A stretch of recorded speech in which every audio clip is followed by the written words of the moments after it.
La deuxième info, c'est juste pour vous annoncer que sur 2020, et ce soir, c'est un peu le préquel de cette info, sur 2020, l'association Luminéa va se concentrer, pas exclusivement, mais en bonne partie, sur la thématique, sur le lien entre l'intelligence artificielle et l'environnement.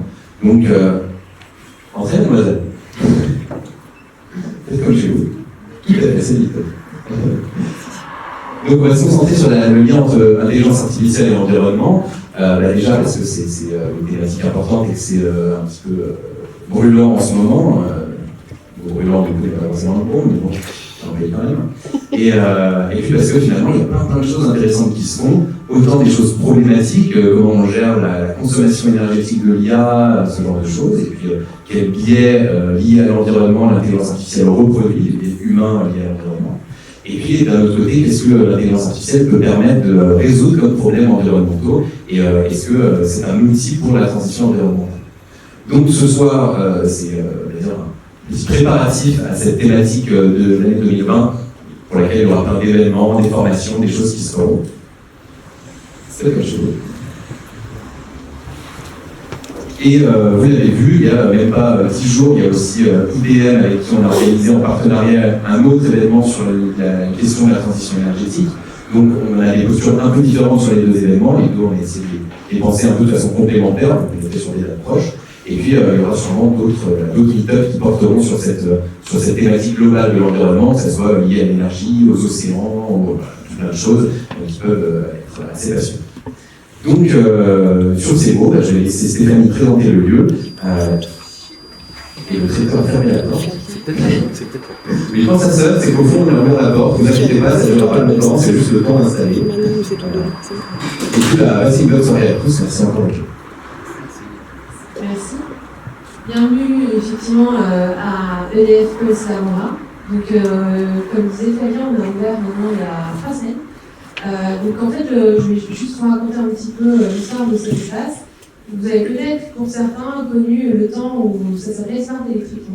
Donc c'était un espace qui était dédié à être un démonstrateur d'expérimentation qui avait été mené entre 2014 et 2017 sur le déploiement des compteurs communicants, donc avec bien sûr l'impact que cela allait avoir sur les smart grids et l'efficacité énergétique.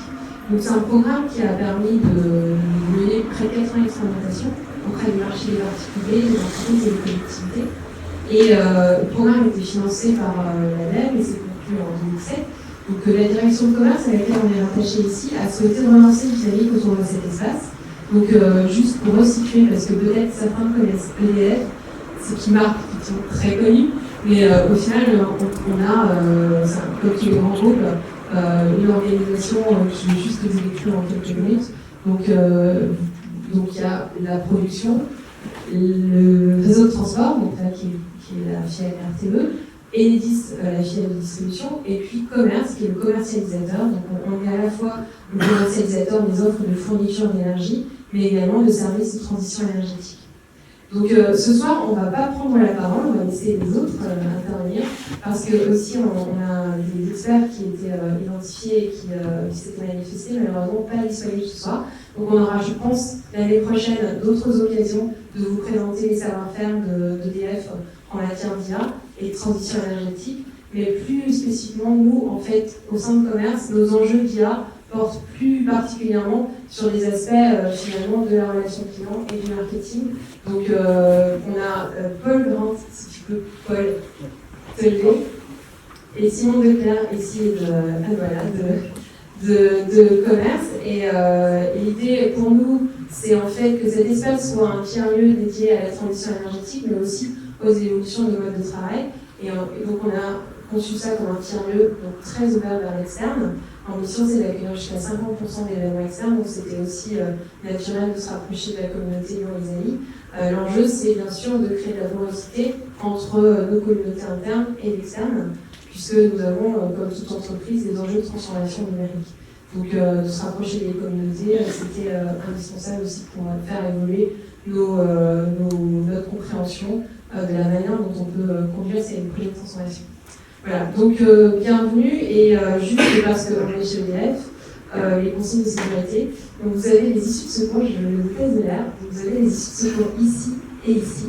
Et si en plus dans les temps qui courent, il vaut mieux quand même être prévenu de là où on peut sortir. Et donc voilà pour les petites infos de sécurité.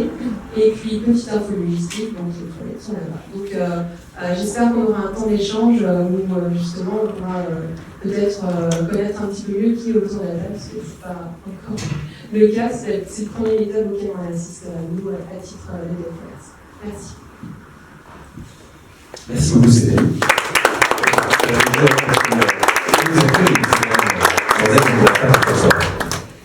Alors, donc, on va avoir 3 interventions ce soir, plus une petite en introduction, juste pour vous donner quelques mots. Salut. Ça risque de continuer. Comme des fois les meet-ups commencent à 18h, des fois à 18h30, on finit par avoir des meet-ups qui commencent à 18h et tout le monde qui arrive à 18h30, donc je vais peut-être arrêter d'essayer de les lancer à 18h en croyant que ça va même finir plus tôt, ça ne marche pas. Méchant. Donc on va avoir 3 interventions. Une première intervention d'une docteure en intelligence artificielle qui a fait sa thèse et ses premières années professionnelles sur le sujet de l'intelligence artificielle dans la transition énergétique, qui maintenant elle se présentera bien mieux que moi, mais indépendante et travaille sur des projets toujours dans ce domaine-là. Ensuite, on aura une présentation d'une entreprise qui s'appelle Namer, qui elle aussi travaille dans l'efficacité énergétique avec de l'intelligence artificielle. Donc elle présentera son produit, elle vous montrera 2-3 démos et elle vous expliquera un petit peu quelques enjeux technologiques qui sont cachés dans son produit.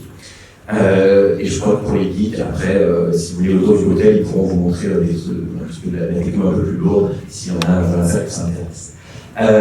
Et enfin, on aura une 3e intervention, là vraiment, on va dire plus générale, sur le rapport entre IA et l'environnement, par un jeune homme qui est youtubeur, qui fait des vidéos sur l'intelligence artificielle, qui s'appelle Thibaut Neveu, qui est là-bas, et qui nous rejoindra à la fin de la soirée pour présenter un petit peu à la fois son travail de vulgarisation de l'intelligence artificielle et donner quelques pistes de réflexion sur l'impact de l'intelligence artificielle sur la consommation énergétique. Encore un retardateur, là il monte tout seul. Oui, il monte tout seul. Bonsoir. Ça va être très gênant pour les gens qui ont. C'est encore la prochaine fois, on peut tous se lever et faire ouh, comme ça serait super drôle un jour. Je regarderai les gens, non plus à militer là-dessus. Donc voilà, on a ces 3 intervenants, et en introduction, une toute petite intervention de Alain Mick qui va nous parler rapidement d'un projet d'intelligence artificielle et d'énergie en Afrique. Et donc je lui laisse la parole à toi, Alain. Bonjour, donc l'invité surprise. Donc dans cette histoire, donc je ne sais pas, je vais te donner 7 minutes. Allez, ah, c'était écrit dans un courrier. C'est contractuel. Donc moi je suis professeur à l'Université Lyon 1, professeur émérite, voilà, et je suis toujours un peu actif. Et en particulier, on cherche, avec des collègues africains, beaucoup, et des entrepreneurs africains aussi, à monter un projet qu'on a appelé Africain. Africain, c'est un acronyme, j'ai trouvé le moyen que ça fasse africain, mais c'est un acronyme anglais, qui veut dire d'association, de la formation, de la recherche et des innovations, et en cycle, permettant de progresser vers l'appropriation par les innovateurs de l'intelligence artificielle en Afrique. Alors, la question est assez intéressante parce que quand on a imaginé ça il y a 1 an, déjà on savait que l'Afrique pouvait être un terrain extrêmement intéressant pour expérimenter les choses qui seraient peut-être le futur de l'Occident. Je m'explique. Pourquoi est-ce qu'en Afrique, on va peut-être imaginer des choses qui sont d'autres futurs? Parce que là-bas, aujourd'hui, on n'est pas dans une transition écologique du genre on est très très haut placé puis il faut descendre. On est dans une situation dans laquelle déjà l'impact écologique par personne n'est pas si important que ça. Par contre, ils doivent développer leur capacité à se nourrir, à se bouger, à développer leur production industrielle comme leur production de services en intelligence avec l'environnement. Ils le savent dès maintenant. Si je dis en intelligence avec l'environnement, c'est parce que c'est ainsi que l'on dessine l'intelligence artificielle.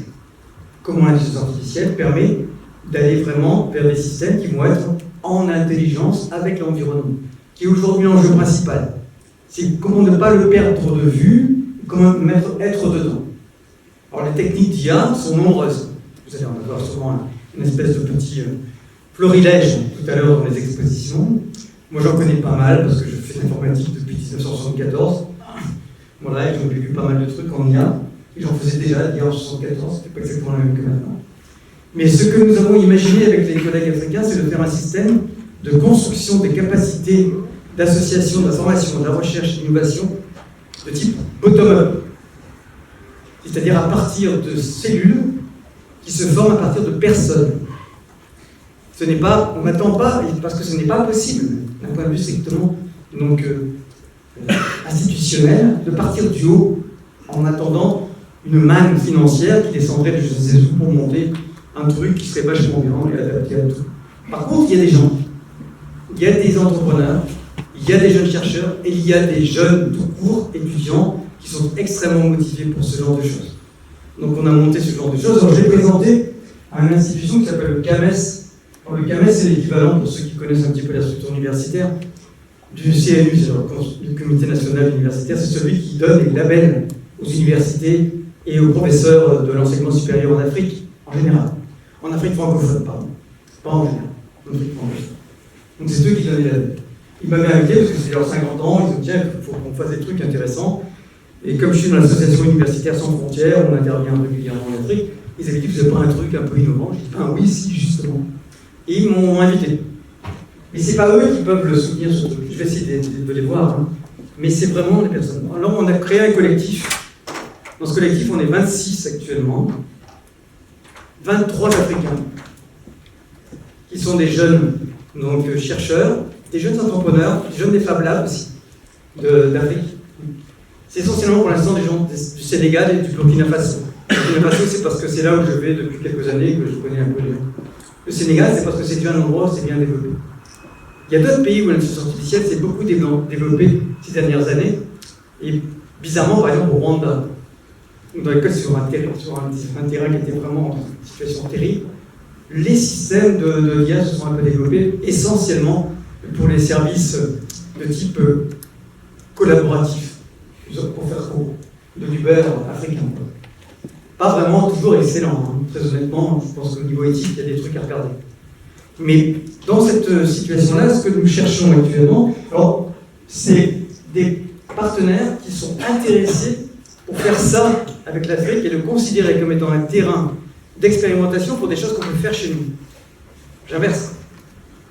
C'est-à-dire que ce qu'on fait chez nous, par exemple le deep learning, avec tout ce qui se passe sur Internet, etc., ça n'a moins de sens en Afrique. Par contre, les algorithmes de deep learning, à partir de choses que l'on peut collecter dans l'environnement, je prends un exemple du côté de l'agriculture. Aujourd'hui, il y a un gros problème de la gestion de l'eau, parce que pour l'instant, ils se font des systèmes d'irrigation qui ne sont pas très bien maintenus, de ce type-là. Et par exemple, la permaculture, qui peut être une solution de ce type-là, est en fait des concepts très scientifiques qui sont derrière, des actes d'assemblage des choses. Et l'alerte de ce que l'on peut faire pour maintenir les conditions de croissance de telle ou telle céréale, par exemple, de ce type-là, pourrait être, d'après moi, pourrait bien profiter de l'analyse de ce qui se passe un peu partout, à condition que l'on soit capable de collecter des informations de manière tout à fait différente. Les réseaux, ils existent en Afrique, hein. Les réseaux de type Internet, mais pas partout, et loin de là. Dans les villes, il y a ça. Dans les campagnes, il y a des trucs. Mais tout le monde a des téléphones. Ce sont des smartphones qui sont parfois tombés du camion et parfois ont été fabriqués sur place, de ce type-là. Mais ces capacités-là sont souvent sur les réseaux, il n'y en a pas autour. Ils se rapprochent d'un hôtel pour avoir du réseau, ils se rapprochent d'un truc pour avoir du réseau. C'est la débrouille. Par contre, des réseaux ad hoc qui se posent sur des petits systèmes de type Raspberry avec un petit système Debian dessus, avec un Apache, un machin.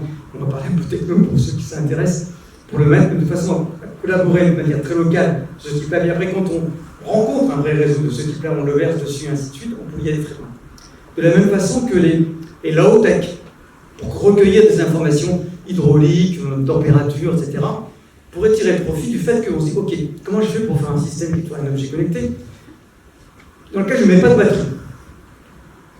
Donc voilà, t'exagères quand même. Ben ça dépend. Si vous ne mettez pas de batterie, vous mettez un système solaire, parce qu'il y a du soleil, et puis un gros condensateur. J'exagère un peu, parce qu'un condensateur, c'est une espèce de batterie. de ceux qui font, on peut faire comme ça, qui se déchargent plus lentement. Puis de temps en temps, un avec une vraie batterie.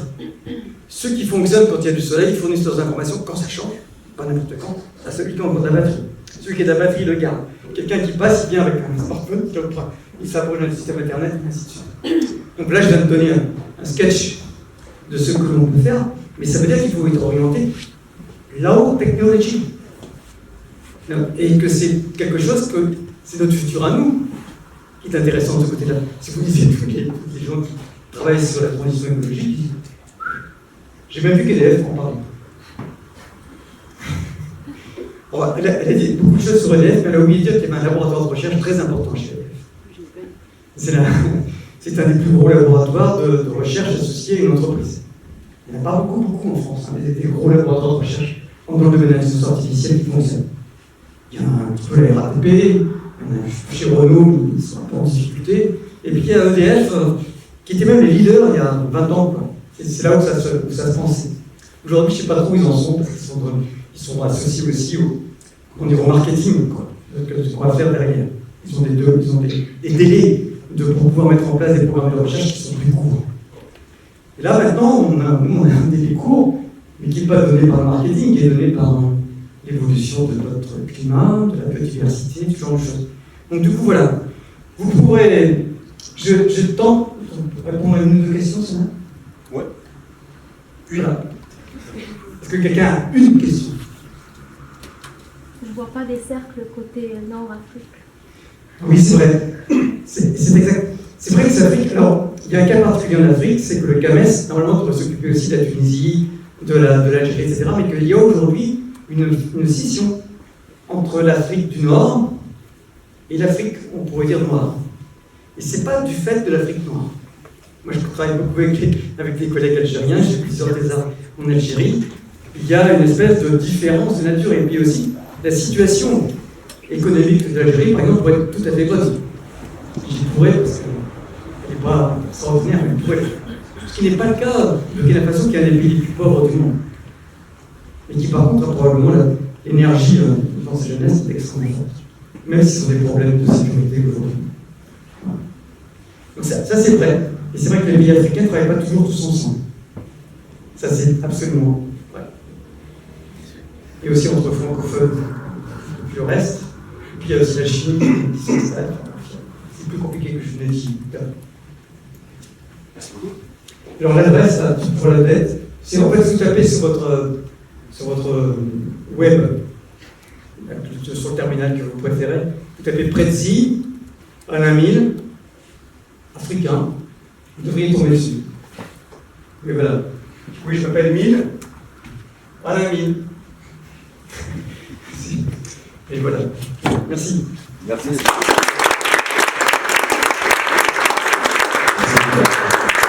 Je ne sais pas si vous avez des idées pour participer à ce beau projet, à aller parler à Alain vers tout à l'heure. Ok, et bien on va passer à la deuxième intervention. Oui, Gérard.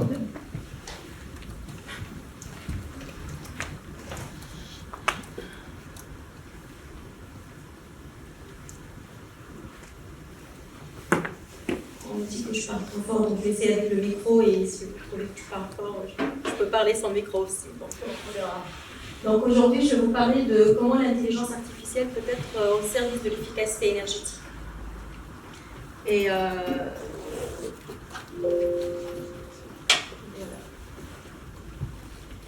je ne vais pas vous parler de ça, c'est-à-dire que je ne vais pas présenter ce que c'est le deep learning, le machine learning, l'apprentissage supervisé, non supervisé.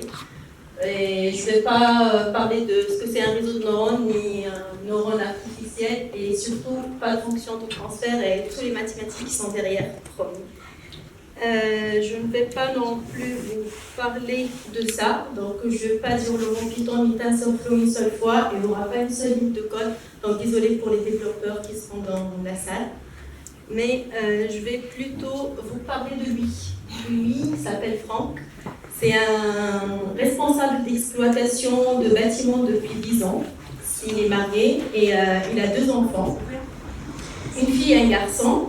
Et puis, il a vu le secteur de l'énergie se transformer grâce à l'intelligence artificielle. Et il m'a chargé de vous faire partager ses belles aventures professionnelles. Donc, je vais parler à sa place pour vous présenter les projets sur lesquels il a travaillé. Donc, le premier projet dont il est trop fier, il s'appelle le Houpa. Alors, le Houpa, c'est quoi? C'est un bâtiment que Franck il a géré pendant des années. D'ailleurs, si vous avez l'occasion, vous pouvez visiter ce bâtiment. Il est juste à Ventvelin, à la sortie du métro. Et c'est un des bâtiments les plus performants en Europe. C'est un bâtiment à énergie positive. Et donc, quant au bâtiment à énergie positive, ce bâtiment il est très performant en termes d'enveloppe énergétique et il subvient à sa propre consommation énergétique. Et donc, comme Franck, tout le monde pensait que ce bâtiment il est juste parfait en termes de gestion énergétique, alors que la réalité était tout à fait le contraire. Ce bâtiment il était un peu bête en termes de gestion énergétique. Pourquoi? Parce que la régulation qu'il était en place, elle était une régulation très classique, c'est-à-dire que ce bâtiment, il est constitué de plusieurs ailes orientées sud et nord, plusieurs étages, et la régulation qui était mise en place, c'est une régulation qui gère toutes les ondes thermiques de la même façon, c'est-à-dire un rez-de-chaussée, elle était gérée comme l'étage 3 orienté sud ou nord. Sachant que ce bâtiment, il est aussi tropinaire parce que c'est des dalles actives qui alimente le bâtiment en chauffage ou en refroidissement. Et du coup, qu'est-ce qui se passe? Le pauvre Franck, il était sollicité tout le temps pendant la période de mi-saison. Il y avait des gens qui se baladaient en t-shirt dans les ascenseurs, et puis il y en a d'autres qui avaient trop froid, et donc on appelle Franck, Franck j'ai froid, Franck j'ai chaud. Et lui, il faisait quoi? Il allait manuellement gérer les températures de consigne dans telle zone ou telle zone. La deuxième problématique, c'était surtout le lundi matin. Donc on coupe le chauffage samedi, dimanche, donc du coup les températures ils chutent. Et quand on augmente le chauffage le lundi ou on enclenche le chauffage le lundi, les premiers occupants qui arrivent sur site, ils avaient souvent froid et du coup pareil, on appelle Franck. Donc Franck il en a un peu marre. Donc l'idée c'était quoi? C'était de travailler avec Franck pour trouver une solution qui permet de gérer tout ça. Et donc on a fait une étude de marché, on a benchmarké plusieurs solutions, puis on a trouvé une qu'elle était adaptée à ce type de bâtiment. Donc, le principe de cette solution, c'est quoi? C'est d'utiliser des techniques de machine learning ou d'intelligence artificielle pour modéliser chaque zone thermique du bâtiment. Donc, à partir de données qu'on récupère sur le bâtiment, sachant que ce bâtiment, comme il était moderne, énergie positive, il était ultra instrumenté, donc on utilisait des données comme la température intérieure, les températures extérieures, les puissances de chauffage ou l'apport solaire.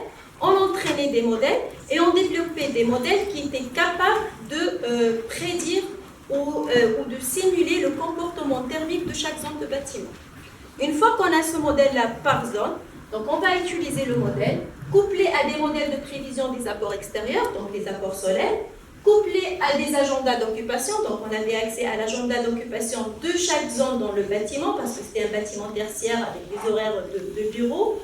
Et tout ça, on va lui donner un algorithme d'optimisation que lui, il va faire quoi? Il va calculer un plan de chauffage personnalisé et spécifique pour chaque zone. Donc au final, le rez-de-chaussée, il avait une stratégie de chauffage ou de climatisation qui était différente à l'étage 3 orienté sud ou orienté nord. Et donc l'avantage de cette solution, c'est quoi? Il y a 3 avantages. Premier avantage, c'est que, mais à part que c'est une solution innovante, machine learning et tout ça, ça fait beau et ça fait du buzz, etc. Mais à part ça, c'est que c'était une solution qui venait pas remplacer en fait le système qui était déjà mis en place. On ne vient pas changer la régulation qui est mise en place. Imaginez que vous arrivez sur un bâtiment comme celui-là où vous dites en fait votre système de régulation ne marche pas, il faut tout découpler, les automates, les capteurs et on va tout reproduire avec de l'IA. Ça ne marchera pas. Cette solution, c'est juste, il faut la voir comme une couche supérieure qui vient doter le système qui est en place par une sorte d'intelligence. Donc on gardait les automates, les capteurs, on utilisait tout ce qui est en place et on vient juste récupérer des données pour apporter une sorte d'intelligence. Le deuxième avantage, c'est que c'était une solution facile à installer. Donc en 2 jours, l'architecture de la solution, elle était là. Il y avait juste un Raspberry qui collectait les données à partir des automates et qui les envoyait sur le cloud pour faire les calculs. Et puis en un mois, il y avait les modèles qui étaient pris. Donc en un mois de collecte de données pour derrière avoir des modèles par chaque zone thermique. Et ces modèles-là, ils étaient capables de s'auto-adapter. C'est-à-dire qu'on ne va pas venir l'été ou la mi-saison changer les modèles. Mais à fur et à mesure qu'on récupérait les données, et ben les modèles ils étaient en train d'être mis à jour. Ça, c'est le deuxième avantage. Le troisième avantage, c'est que comme c'est une solution qui est basée sur la collecte des données, et ben on a profité de ça pour collecter les données et d'avoir derrière une interface ou une plateforme qui permet de faire un suivi énergétique un peu poussé. C'est-à-dire qu'avec les gens et les experts métiers, on a identifié des indicateurs énergétiques et puis le technicien il était capable, à partir de ça, de recevoir des notifications quand il y a des dérives ou des problèmes, mais aussi de faire un suivi énergétique un peu plus intelligent et un peu plus intéressant que celui qui existe déjà. Donc au final, les résultats, c'est que pendant la saison de chauffe, on a eu un gain énergétique de l'ordre de 30%. Il y avait une amélioration du confort, il y avait moins de plaintes. Bon, il y a toujours des gens qui aiment se balader en t-shirt, ça on ne peut pas gérer, même avec l'IA, ça ne se gère pas. Il y avait le contrat d'exploitation du bâtiment, il était reconduit grâce à cette solution. Et puis surtout, c'est des solutions qu'on peut intégrer dans des appels d'offres pour gagner des projets. Mais pour moi, la clé de réussite de ce projet, à part l'intelligence artificielle, c'était vraiment de travailler en collaboration avec toutes les parties prenantes, mais surtout d'intégrer les experts métiers dès le début du projet. C'est-à-dire quand on arrive sur site, que ce site historiquement il est géré par des GTB et par des techniciens qui connaissent le site, on ne peut pas venir et les exclure et dire on va faire notre travail d'ingénieur et d'expert IA. Ça ne marchera pas. C'est grâce à eux que ça fonctionnait. Pour vous donner un exemple, il y avait une zone de ce bâtiment, là où la sonde de température, qui est censée donc monter la température ambiante de tout tunnel de bâtiment, elle était placée dans un tout petit bureau avec 4 bureaux et 4 PC. Donc les températures, elles étaient trop élevées et elles ne représentaient pas la température ambiante de tout le bâtiment. Sauf que le modèle, il se basait sur cette température-là pour avoir le comportement thermique.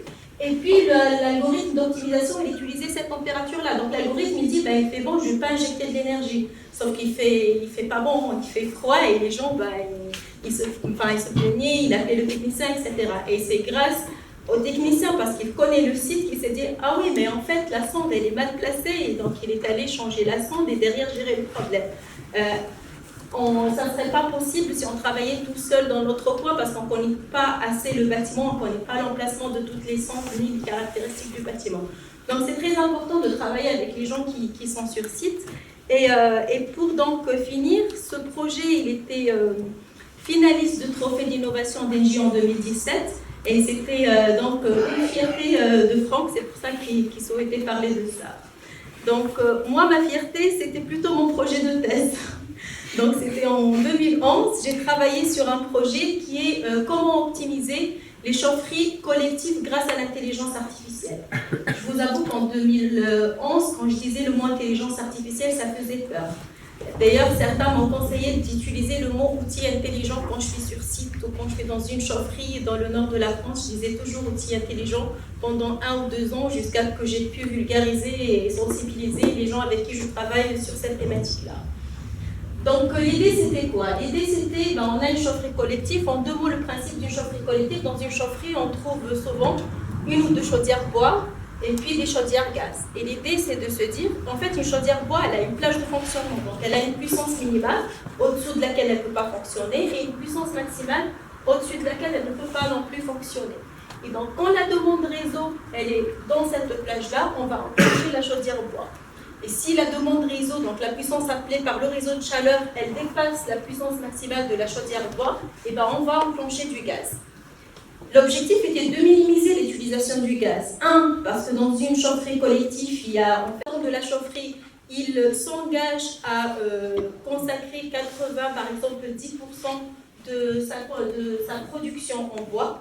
Donc s'il fait moins, c'est pas bon, il y a derrière des pénalités, et 2 pour l'environnement et pour avoir moins de CO2 quand on utilise le bois.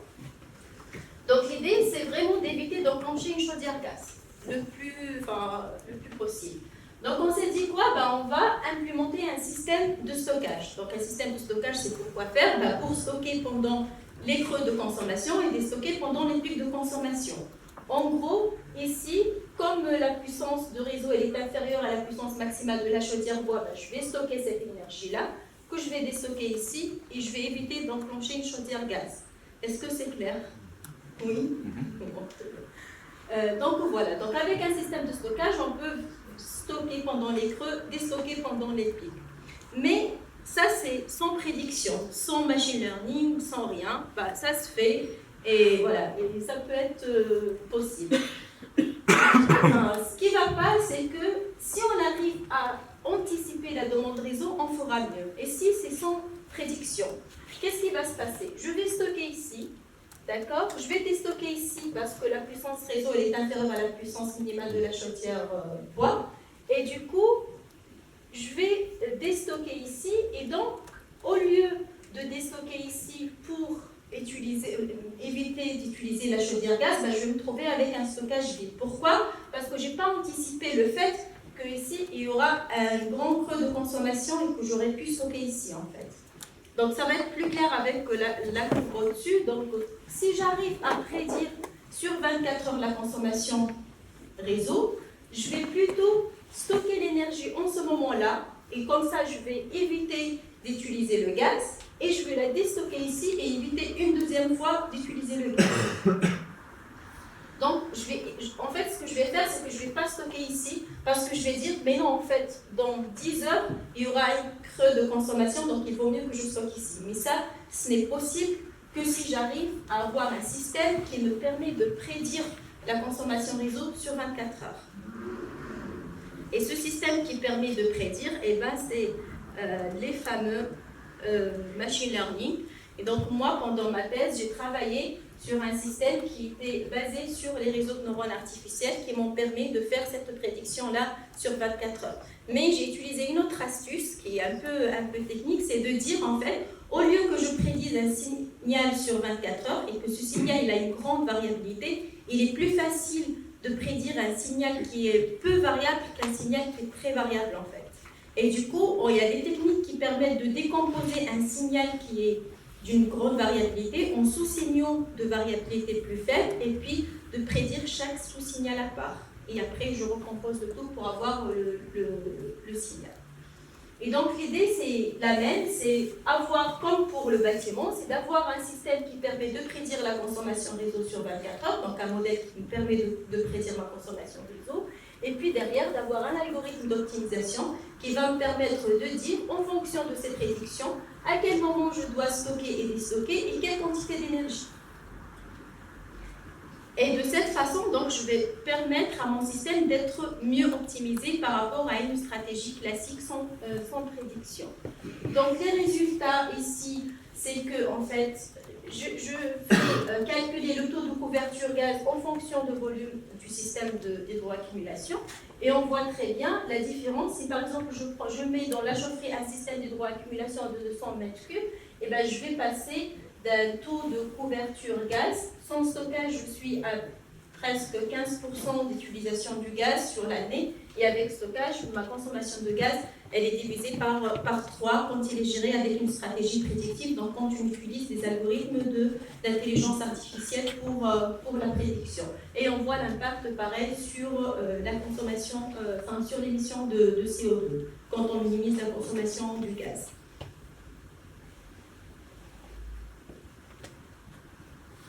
Donc ce projet, le projet du OUPA, tous les projets que j'ai pilotés, que ce soit chez NJ Cofeli ou sur d'autres clients, j'ai identifié quelques clés de réussite, en tout cas selon moi. Je ne sais pas si vous les partagez ou pas.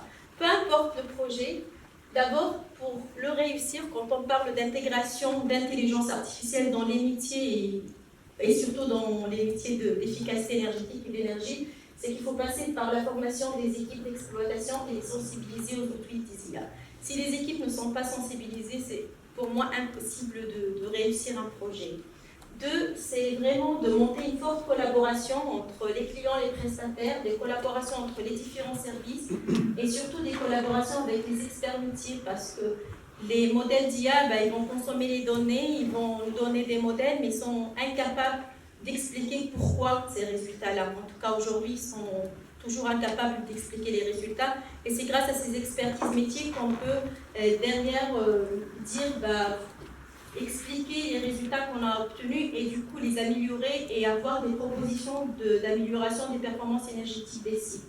Et 3, c'est d'innover, continuer à innover, pas que technique. Aujourd'hui, on parle toujours d'innovation, comment améliorer les algorithmes, les calculs, etc. Mais il y a d'autres types d'innovation.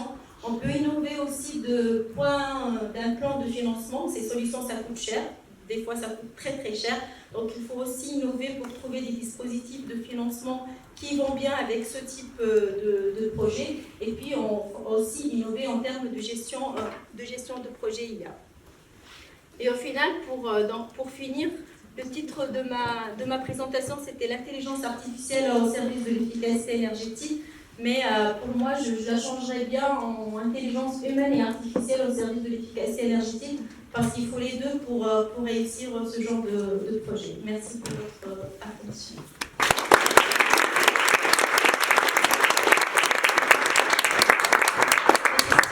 Une question?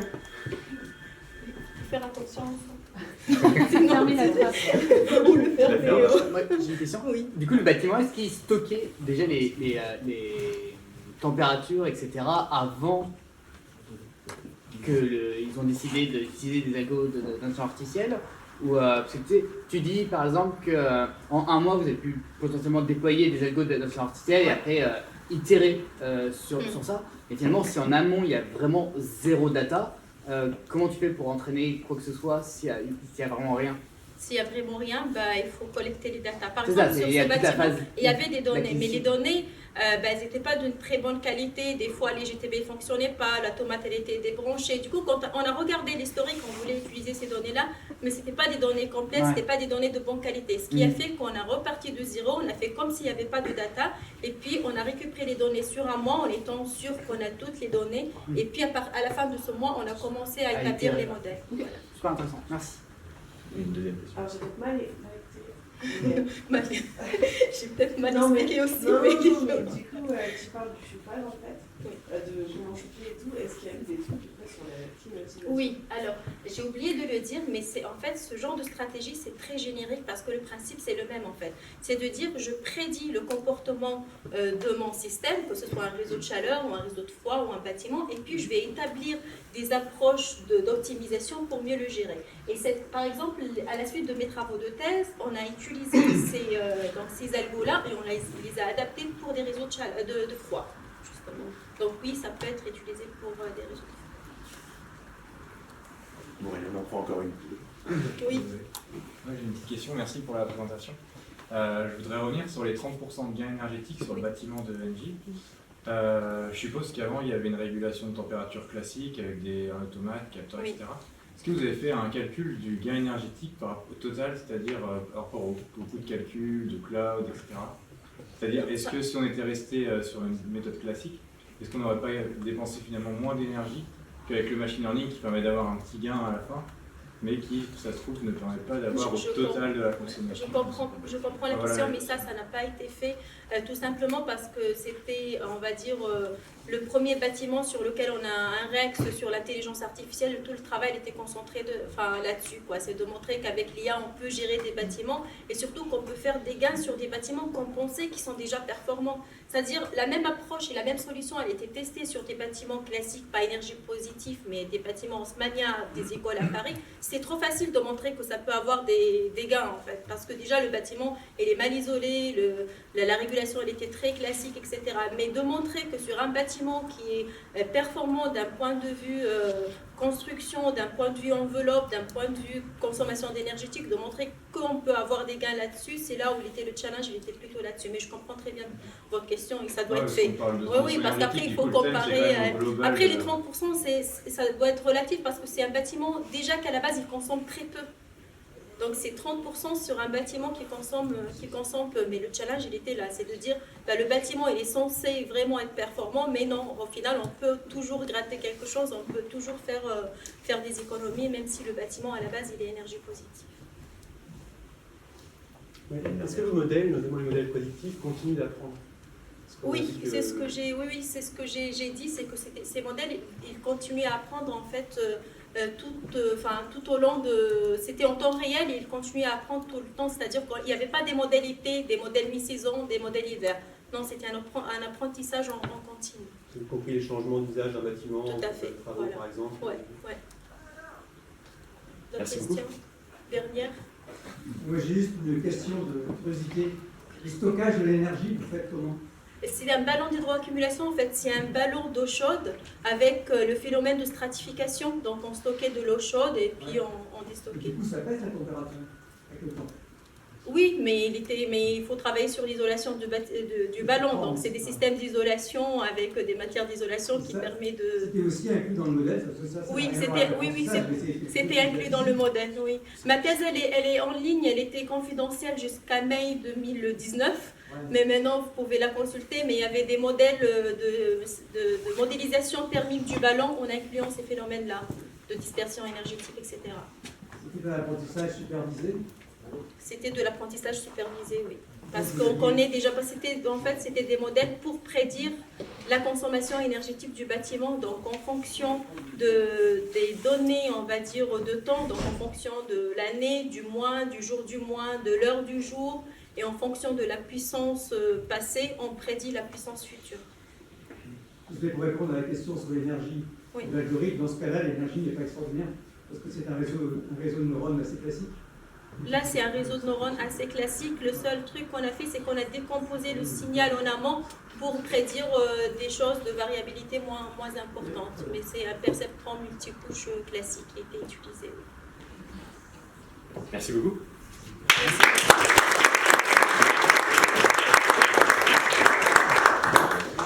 Et donc, il y a quand même peu de chances que le bilan énergétique lié à l'utilisation de l'IA soit une consommation plus grande que les 30% économisés. Je sais pas, mais il faut faire l'étude quand même. C'est intéressant, il y a peu de chances. Du coup, j'ai intègre cette dimension-là. On sait jamais. C'est la question piège. Ok. On va passer du coup à la deuxième présentation. Donc, c'est une jeune entreprise, je ne sais pas si c'est comme une start-up ou une start-up. Oui, allez, disons une start-up. Donc, Namer, et je vais laisser installer leur matériel et puis lancer la présentation. Aujourd'hui à 3.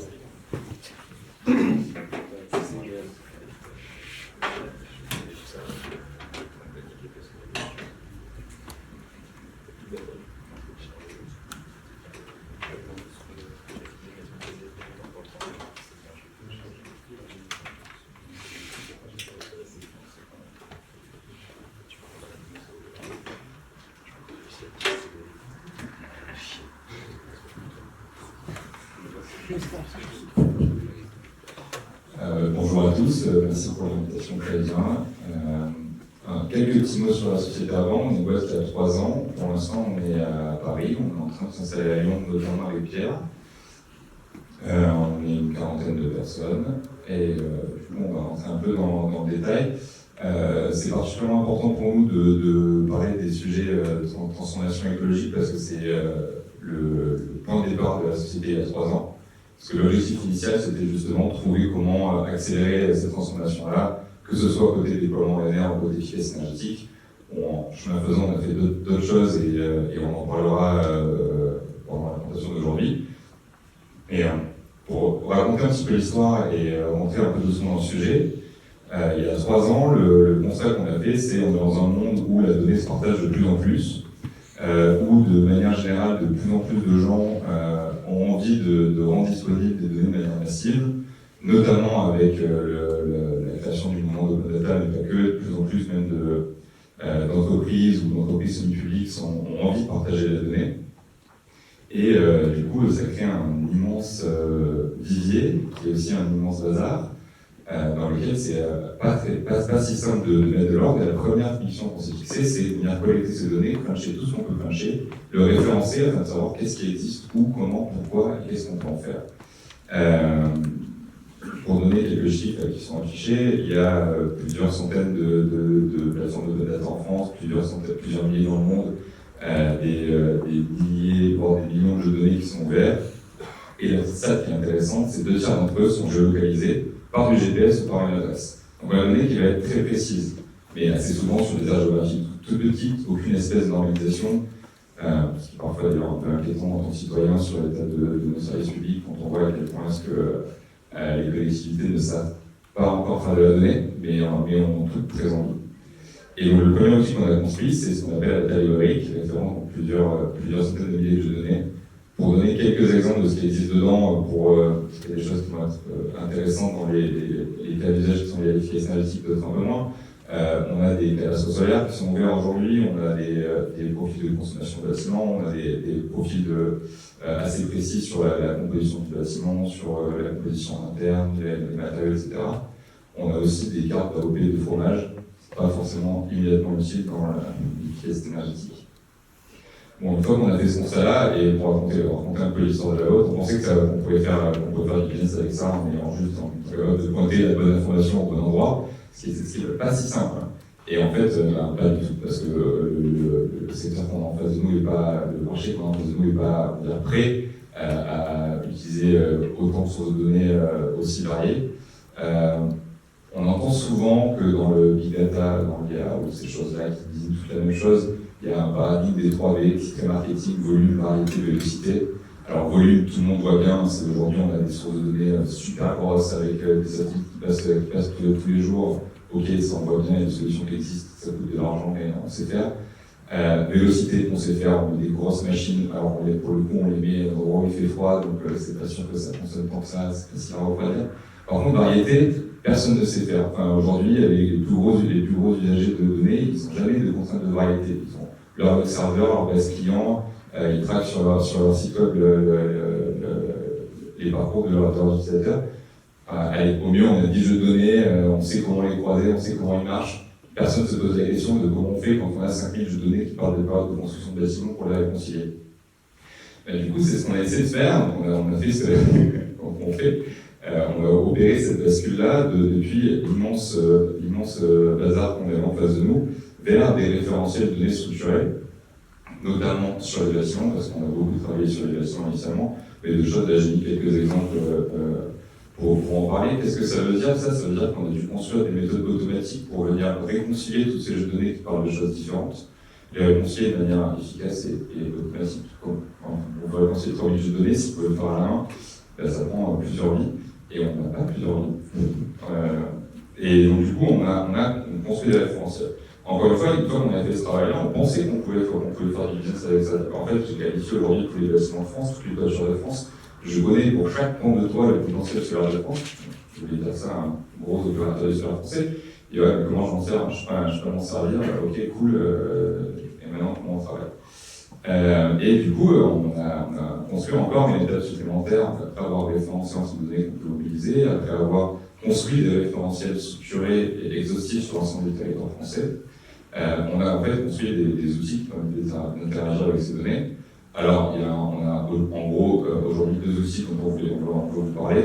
La partie pure, on lit de la donnée par adresse, où là ça se passe très bien, il n'y a pas tant de gens que ça en face de nous qui savent s'en servir. Il y en a heureusement, parce que sinon on ne serait pas là aujourd'hui pour vous parler. Et à l'inverse, des solutions beaucoup plus intégrées où en fait l'utilisateur à la fin, finalement la donnée, ce qui se passe vraiment sur le territoire et qui s'en fiche un peu, ce qu'il a besoin, c'est l'usage. C'est comment est-ce qu'à partir du profil de mon bâtiment, comment à partir des opérations d'efficacité énergétique que je peux faire dans mon bâtiment en fonction du profil que j'ai identifié, quelle méthode de financement je peux trouver pour réaliser mes travaux, comment est-ce que j'arrive à réconcilier tout ça au sein d'un outil unique, assez facile d'utilisation, notamment au sein du programme TRIS qu'on va vous présenter, qui est un programme qu'on fait avec le ministère de la Transition écologique et solidaire, qui TRIS est également un acronyme qui veut dire la transition énergétique des établissements scolaires, sur le territoire de France, dont l'idée est de venir réconcilier tout ça pour créer cet outil pour les collectivités territoriales, les financeurs, les opérateurs d'efficacité énergétique de France, qui permet de réconcilier les données sur le parc bâtimentaire, les types de travaux qu'on peut faire, les artisans, les fournisseurs de matériaux et les méthodes de financement, que ce soit de la subvention, du privé, du public, du collaboratif.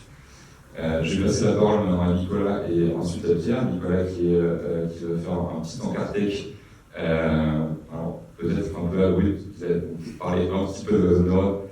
On va essayer de pas trop le faire. Et ensuite Pierre qui parlera plutôt de comment est-ce qu'on vient délivrer la donnée, notamment avec l'exemple de Suisse.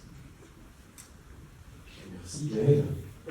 Donc oui, je vais vous parler d'un projet qu'on a mené depuis qui a plus d'1 an et demi, qui consistait à développer une sorte de cadastre solaire exhaustif du territoire français, et un cadastre solaire qui, je vous expliquerai un peu, et peut-être un peu plus qu'un cadastre solaire, parce qu'il a pour ambition de non seulement être capable de cartographier l'ensemble des potentiels solaires de tous les pans de toiture de France, mais également être capable de savoir quels opérateurs pourraient réaliser des transformations, poser des panneaux, quels sont leurs moyens, potentiellement même, quels sont les matériaux disponibles pour vraiment faire l'opération. Donc, comment on s'y est pris, nous, en tant que collecteur de données externes, pour réaliser ce travail? On n'a pas un modèle 3D de la France entière qui nous permettrait, comme ça, d'être capable de dire, voilà, les pans de toiture, leur orientation, les rayons du soleil. Donc, étant donné qu'on n'a pas ça sur toute la France, il a fallu construire. On a déjà en entrée dans nos données une cartographie de l'ensemble des bâtiments qui est fournie par l'IGN, et on a également creusé avec d'autres sources de données pour avoir quelque chose d'assez exhaustif. Mais voilà, on a une première base, mais on n'a pas du tout la caractéristique des toitures, on n'a aucune idée de la forme du toit.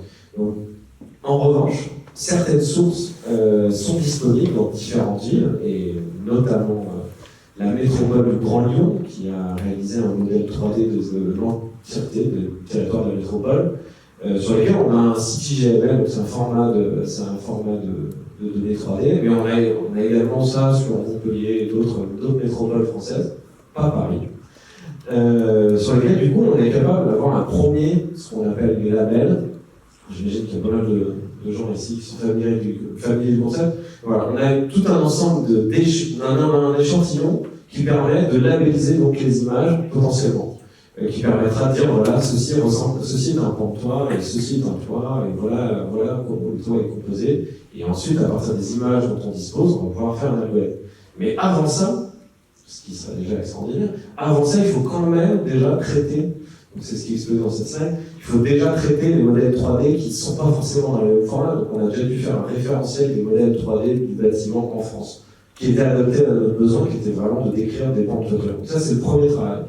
Ensuite, une fois qu'on a ce modèle projeté en 2 dimensions, il a fallu aussi reconstituer du coup les pentes, et donc d'être capable d'avoir vraiment le modèle 3D complet de la toiture de manière, ce qu'on appelle la sémantisation. Le modèle 3D, il a fallu vraiment préciser ceci est un pan de toit, et ceci est juste un mur, parce qu'on n'avait évidemment pas que des toits dans ce modèle 3D. Donc voilà, il y avait des piscines, il y avait plein de trucs. Donc on a dû refaire ça.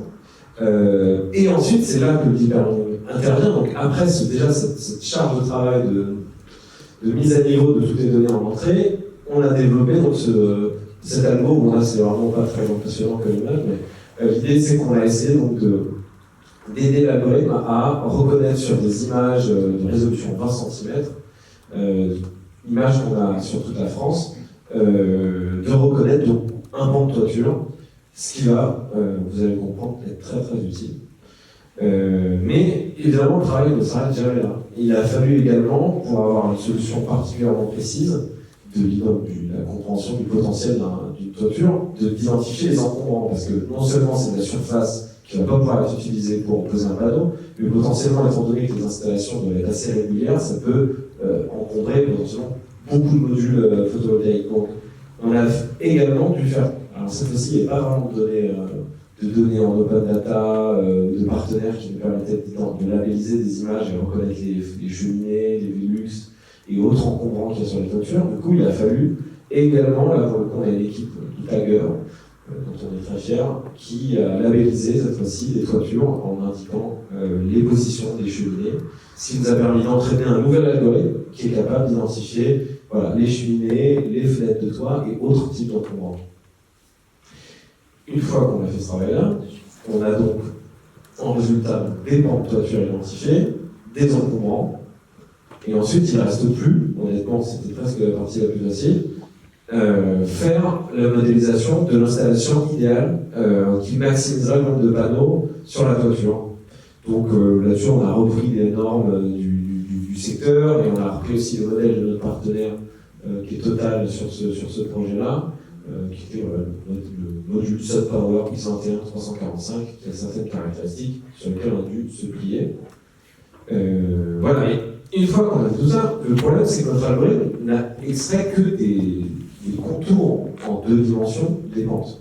Or, il va falloir désormais lui apprendre aussi de l'inclinaison, parce que ça va également avoir un impact sur le potentiel, en fait, évidemment.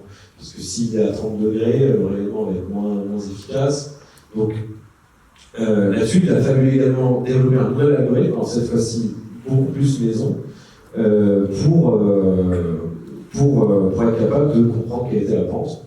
Donc là-dessus, cette fois-ci, c'est pas de la vision, c'est beaucoup plus de l'apprentissage par des caractéristiques terrain. Donc en gros, des maisons dans tel type de zone, en fonction des matériaux, parce que c'est aussi une information qu'on extrait pour d'autres raisons, pour plutôt des questions de performance énergétique. On a développé des règles de métier qui permettent, et parfois, il y a un modèle à la fin qui intervient effectivement, pour estimer la pente de toiture. Donc, une fois qu'on a tout ça, et puis le calcul de l'azimut, ça c'est la dernière épreuve, plus géométrique cette fois-ci, pour arriver à dire dans quel axe est incliné le pan. Et donc une fois qu'on a l'azimut ou la pente du toit, et le nombre de modules qu'on peut faire, on est capable d'estimer le rendement du pan de toit en fonction donc de son orientation de son azimut, mais également de toutes les caractéristiques des radiations. Cette fois-ci, c'est d'autres données qu'on a obtenues grâce à des chercheurs qui nous ont orientés vers les bonnes données qui sont des données open access, cette fois-ci, c'est pas exactement les dynamiques, mais qui nous permettent d'avoir des modèles très précis d'estimation du rendement, et in fine d'être capable de dire sur chaque pan de toiture le potentiel si on posait le maximum de modules sur le pan. Donc évidemment, c'est pas aujourd'hui, c'est une approche très mateuse et statistique parce que c'est pas forcément la meilleure installation. La meilleure installation, c'est pas forcément celle qui met le plus de panneaux, parfois seulement 6, si on est dans le cadre de consommation, ça peut être l'installation la plus pertinente, mais au moins on est capable de savoir non seulement le pan qui a le meilleur rendement, mais également le nombre de panneaux qu'on peut mettre sur la toiture. Du coup, on livre pas seulement une carte, quand on travaille avec des partenaires comme Total, on livre l'ensemble des données qui concernent le pan, à la fois le nombre de modules qui peuvent être posés, mais également son rendement, son potentiel max, ce genre de choses. Le dernier de nos valeurs ajoutées, c'est également de manipuler énormément de données qui nous permettent de donner du contexte à l'information. Donc on ne va pas se limiter à livrer le rendement du pan, c'est également d'intégrer les contraintes métiers. Donc typiquement, si un bâtiment est à proximité d'un aérodrome, on n'est pas en capacité de mettre un pan, parce que ça agit comme un miroir et ça pourrait aveugler les pilotes. Donc il y a des contraintes. Nous, on a la pression des aérodromes, du coup, on peut donner la distance à un aérodrome. C'est la même chose avec les monuments historiques qui peuvent poser des problèmes en termes d'installation de panneaux. C'est pas forcément bloquant, mais en tout cas, l'acteur métier qui intervient est au courant de ce problème-là. Et de la même manière, les sites CPE, dont on a un peu plus parlé ces derniers temps d'ailleurs, les sites donc, qui sont classés protection environnement, peuvent avoir une incidence sur les réglementations pour les poses de panneaux. Donc voilà, c'est ce genre de choses qu'on a intégrées et pour lesquelles les gens travaillent avec nous. Après, il y a d'autres avantages, je ne vais peut-être pas continuer trop longtemps là-dessus, mais voilà, on a des avantages avec nos concurrents directs comme Google, dont on est fier, on a une meilleure couverture, on a des données plus précises du bâtiment, on est même le meilleur géocodeur que Google, selon nos experts. Donc on a des éléments de fierté, et le dernier succès, c'est qu'à priori, Total va remplacer l'usage de Google Sunroof par notre solution. Donc c'est notre succès récent, on est très content de ça. Mais voilà, je ne vais pas continuer plus longtemps sur ce succès, parce qu'on aimerait vous parler de Tri, c'est le plus beau projet, je pense, et c'est pour ça que je donne la main à Pierre.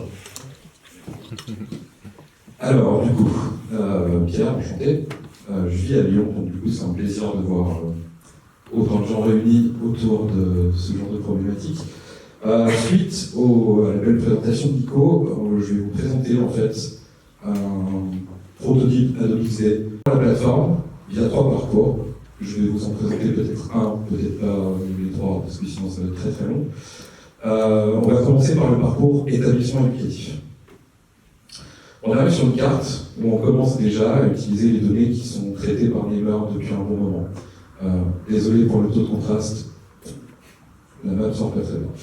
On peut choisir de rechercher son établissement, ou une adresse, ou une région, ou un secteur, via plusieurs critères, mais via une interface la plus simple qui soit. On regroupe l'information par cluster. On arrive à un niveau de granularisation qui va être de toute manière de plus en plus fin, ce qui n'a rien vraiment d'exceptionnel, étant donné que tous les services font ça.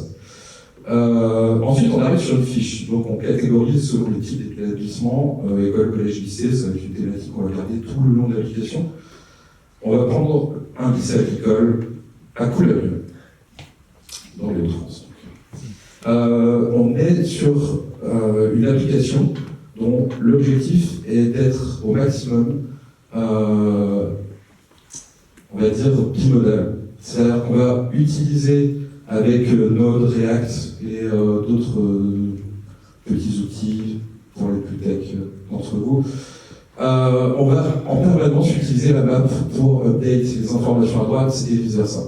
Ce qui va permettre en fait d'utiliser la géologue comme source d'infos ou comme point d'ancrage de l'info. Ce qui est assez peu fréquent au final, puisqu'on a souvent un paradigme de petits fenêtrages, de petits modules qui accrochaient une info avec cette map qui reste omniprésente. Et au final, nous, avec le niveau de granularité, le niveau d'information qu'on a, dont vous parlez Nico, on est à même en fait d'identifier les éventuels travaux à effectuer sur plusieurs critères à l'échelle du bâtiment au sein d'un établissement éducatif. Et c'est là qu'en fait, typiquement, on arrive sur la vue d'un établissement et on peut typiquement voir les travaux qui sont recommandés en fonction de nos calculs, c'est-à-dire en fonction de paramètres qu'on a discutés déjà ou qu'on a intégrés. On peut voir par exemple l'isolation thermique par l'extérieur, ce qui va nous permettre d'identifier sur la carte directement des bâtiments et de rentrer éventuellement sur des fiches de bâtiments par la suite. Hop. On peut voir que les bâtiments changent de couleur et ensuite on peut construire des scénarios de rénovation à travers plusieurs, je sais pas comment on appelle ça, plusieurs critères, plusieurs scénarios, ouais, c'est redondant, mais oui, on peut suivre plusieurs scénarios. À la fin de ce parcours-là, on choisit typiquement d'avoir des indicateurs de rénovation par des creux tertiaires, etc. Ce qu'on va indiquer ici, c'est l'ensemble des données dont on dispose sur l'établissement, indiquer les dispositifs de financement, avec la possibilité aussi pour les chefs d'établissement d'éditer les informations, d'exporter les données, tabulaires ou non, et de télécharger la fiche en PDF pour pouvoir la communiquer rapidement autour d'un chantier. On peut aussi accéder directement à la vue bâtiment en sélectionnant les bâtiments et en choisissant exactement la même chose. On peut accéder aux données techniques du bâtiment, donc les patrimoines, l'énergie, qui sont juste les données qu'on récupère pour le moment, et on peut proposer le potentiel énergétique renouvelable via tous les calculs pour le solaire, ce que Nico vous expliquait tout à l'heure, mais aussi via d'autres types de raccordements, type réseau de chaleur, réseau de froid, etc. Donc, on peut visualiser les réseaux de chaleur les plus proches, puisqu'on a ces données, c'est des données qui sont publiques pour la plupart. J'ai volontairement dessiné quelque chose de très moche, parce que c'est vraiment à ça que ça ressemble, hein, les dessins de réseaux de chaleur. C'est pas facile à rendre joli sur une carte. Et on a ce niveau de granularité, encore une fois, pour l'établissement ou pour le bâtiment. À terme, les données établissement finissent par être reléguées au dernier rang, alors qu'on aurait naturellement l'idée de les mettre en premier et de montrer par exemple la fiche établissement en premier. Là en fait, on a tellement de données qualifiées qu'on veut faire rentrer l'utilisateur directement sur sa situation actuelle, la situation du bâtiment et les travaux qu'il peut actionner le plus rapidement possible.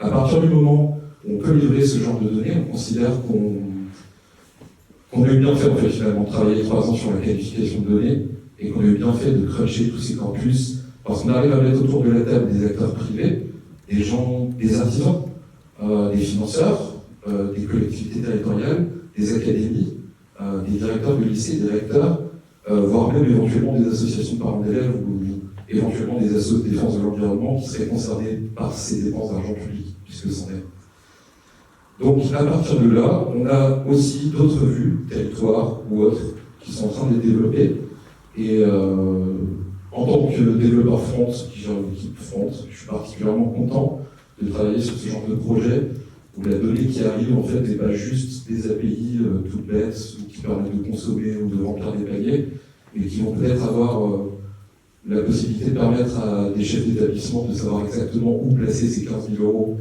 qu'ils ont devant eux pour pouvoir améliorer le quotidien des gens qui vont à l'école.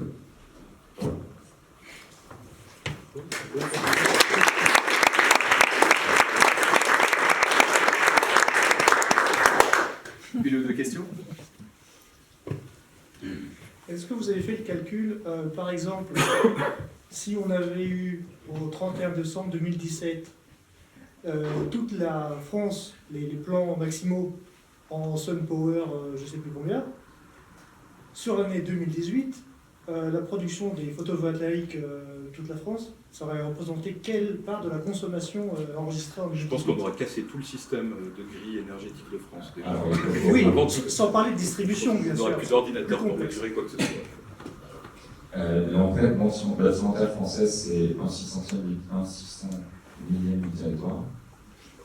Et en fait, si on a les radiances parfaites sur l'ensemble du territoire, on produit suffisamment en France pour l'ensemble de la planète. Mais enfin, le problème, c'est que c'est une énergie intermittente. Il y a beaucoup de contraintes autour du solaire. Le problème, c'est l'énergie. On peut en débattre longtemps et il y a plein de choses qui sont impliquées. La principale question, c'est est-ce qu'on est capable de stocker assez d'énergie pour ne consommer que l'énergie solaire. Mais oui, on pourrait produire toute notre énergie solaire si on était capable de la stocker.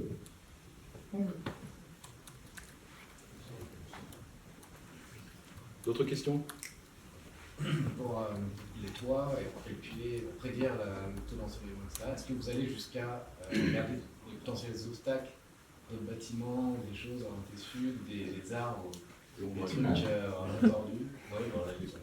Alors oui, en partie. C'est-à-dire qu'on va aller regarder si une partie de la vue du toit est obstruée par des éléments extérieurs, notamment par des couvertures végétales. Donc si c'est orthogonal et qu'il y a de l'arbre par-dessus, oui. On vient comparer les différentes hauteurs et les projections dans l'espace des différents bâtiments. En gros, est-ce que s'il y a une tour en face qui va projeter de l'ombre, on réfléchit à est-ce qu'on peut aller chercher des trucs plus fins, notamment s'il y a un arbre pas au-dessus du toit, mais genre dans la cour, et qu'on est en hiver où le soleil est particulièrement bas, mais on ne fait pas encore. On a envie de le faire, on cherche comment est-ce qu'on peut construire ces infos-là, notamment pour construire l'ensemble des arbres du territoire français. Mais, on a une cartographie recette d'open data des arbres. Ouais, on a sur 3 millions d'arbres sur les 96 milliards qu'estime l'ONF. Voilà. C'est un début, c'est les 3 premiers millions répertoriés. Est-ce que vous avez utilisé les données d'OpenStreetMap pour ça? On utilise OpenStreetMap. Voilà. Et pour les toits, est-ce que vous avez utilisé l'appli de Christian Quest avec parce qu'on a fait un super travail là-dessus. Alors nous, on est des grands fans de Christian Quest. Je ne sais pas si... Donc oui, il a fait une carte, c'est la Open Solar Map, qui est une carte de contribution en fait, qui permet d'indiquer... C'était très très mal comme logique. Alors on avait commencé à utiliser ces données-là, mais finalement c'était pas tant que ça. Ça manquait de... En fait, en termes de nombre de labels, les données de modélisation 3D des villes, là, de Montpellier, Lyon, je ne sais plus quelles sont les autres villes, représentent beaucoup plus de sources d'informations. Mais c'était un très bon projet, le projet Solar. Parce qu'après, ils avaient fait tourner des algorithmes qui avaient permis de montrer qu'il y avait un effet vallée. C'est pas de l'open data en France, vous allez voir qui est Christian Quest, si vous êtes intéressé par l'open data, c'est vraiment le... Vous avez fait une application, quand les gens passaient, regardaient les toits, on utilisait Bing ou quelque chose comme ça, et si le toit est à l'ouest, si le toit est au sud, si le toit est au nord, pour justement pouvoir mettre des panneaux. Avec un algo qui avait été entraîné en plus ensuite. Voilà, et après il avait mis effectivement quelque chose dessus. Dernière. Vous avez mentionné en fait à un moment donné pour tout ce qui est l'identification des encombrants pour les les cheminées, etc., les groupes de clim, tout ça. Vous avez parlé d'équipes de taggers en fait. C'est quoi? C'est des gens en fait qui manuellement vont aller dessiner un. On s'est constitué progressivement un réseau vu qu'on est une start-up, on a beaucoup de petits frères, petites sœurs, qui recrutent leurs potes et qui viennent parce que. C'est mieux que d'aller chez McDo en fait. Voilà, exactement. Ça permet d'être salarié en CDD pendant l'été avec un SMIC, en étant assis, en écoutant des podcasts France Culture. Et en cliquant sur des toits à dire voilà où la cheminée. Et honnêtement, les gens sont contents parce qu'on a de bons locaux, on a de la place. Franchement, le jour à la fête. Et la plupart des autres boîtes le font en Inde, quoi. Ouais. Donc, ouais, non, mais c'est vrai, c'est un enfer. Entraîner quelque chose derrière ou... Exactement, oui, non, c'est des modèles, ouais. Exactement. C'est pas sans fin, quoi. Ouais, tout à fait. C'est pour ça vient nourrir en fait l'aglo. Et d'ailleurs, on recrute si vous êtes à Paris et que. On a besoin de gens en ce moment. En fait, pour expliquer un tout petit peu la méthodologie là-dessus, on commence par, quand on a pas le label, par faire des phases de tag, on entraîne, ensuite on fait la vérification, plutôt que ce qu'on appelle la vérification est plus simple et plus efficace que le labelling, et on itère jusqu'à ce qu'on ait des scores qui nous semblent intéressants. Parfois on itère longtemps. C'est vrai que c'est pas le jeu le plus passionnant qui existe, on reconnaît, on sait. Attends, l'utilisation de CAPTCHA de vérification pour... Ah oui, ouais. Il faut devenir Google. Il y a beaucoup de gens dans la pièce qui ne seraient pas d'accord. Merci beaucoup. Merci.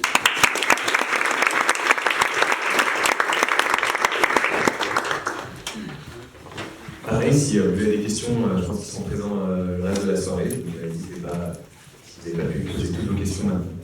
Alors on va passer à la troisième et dernière présentation donc, de Thibaut. Je vais le laisser dire quelques mots sur qui il est, parce que les deux autres intervenants se sont auto-présentés par leur présentation, on va dire. Mais Thibaut, ça va être un petit peu différent, puisqu'il va parler directement de son projet. Voilà, donc n'oublie pas de te présenter.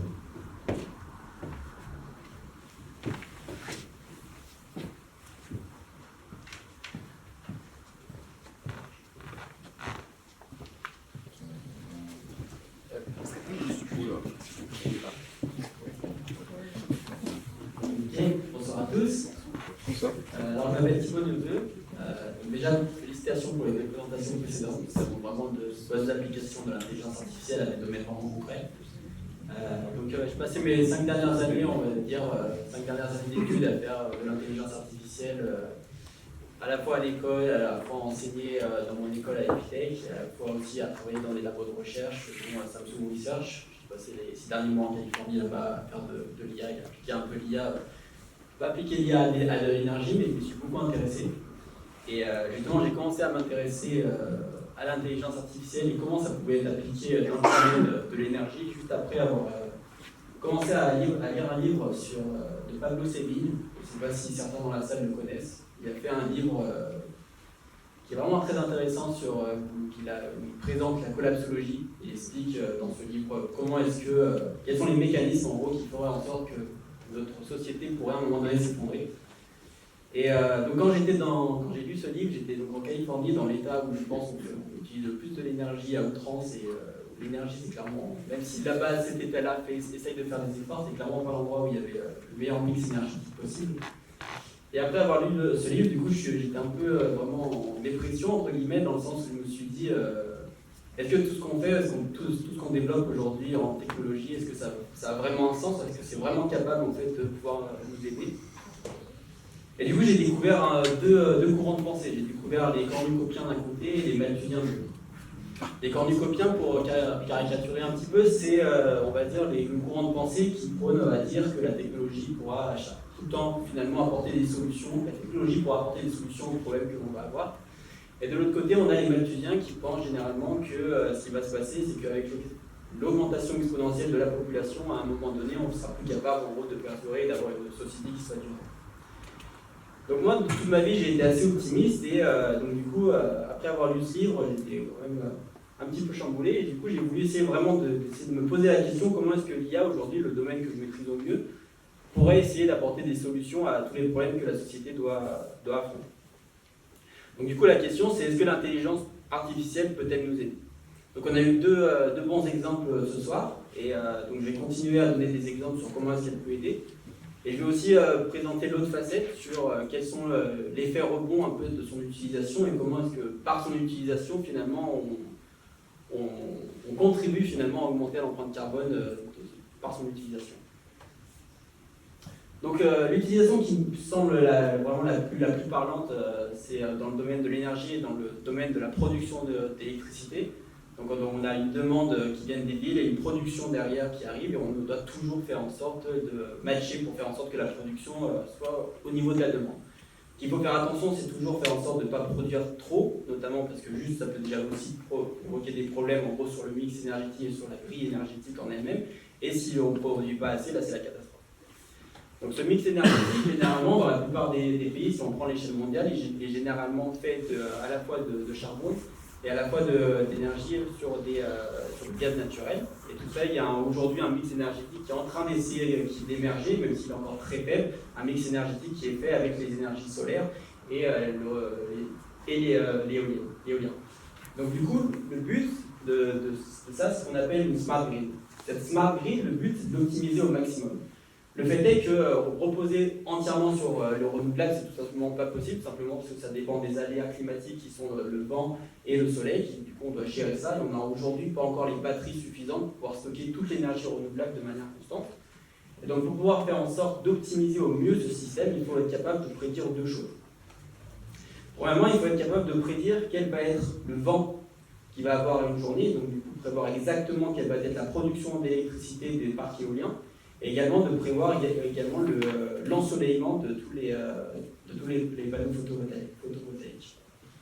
Donc il y a un projet vraiment très intéressant qui a commencé environ il y a 1 an. Donc ce projet, c'est un projet qui est open source, qui a pour vocation que tous les développeurs qui font de l'intelligence artificielle dans le monde puissent participer à ce projet et apporter leur pierre à l'édifice.